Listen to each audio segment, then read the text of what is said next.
I'm Elizabeth Satterfield, and I'm the curator here at Arthurdale Heritage, and we're walking through our new exhibition, Factories in the Fields, located here in Arthurdale, West Virginia. We have lots of fun interactives in this exhibition, and I want to talk about a few today.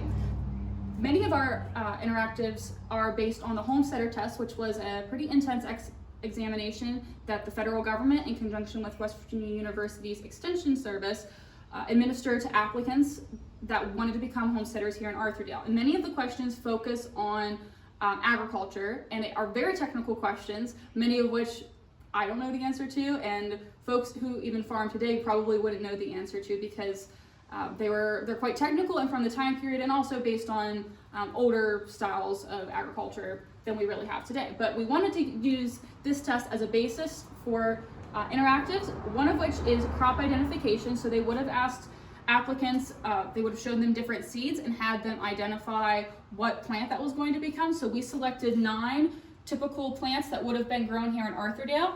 And so we have the pictures of the seeds, and you might be able to guess what some of them are, and some of them are a little bit harder. So this one is green beans. The one below, you might guess, is squash.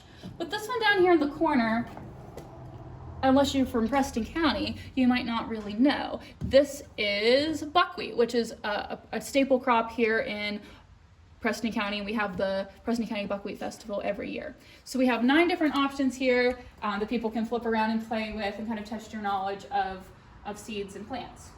We also wanted to include a full copy of the exam, so there's lots of questions that they ask, not just about agriculture, but they ask questions about the attitudes of the applicants. They wanted to know about their education. They wanted to know how they would cooperate with each other. Like, they asked questions, have you borrowed tools from a neighbor before, and if so, did you return them? What tools do you already possess? If the coal mines open back up, would you go back and leave Arthurdale? That was kind of a pertinent question. Many of the folks who moved here to Arthurdale had been coal miners previously. So they asked lots of questions, and you can flip through the full examination here.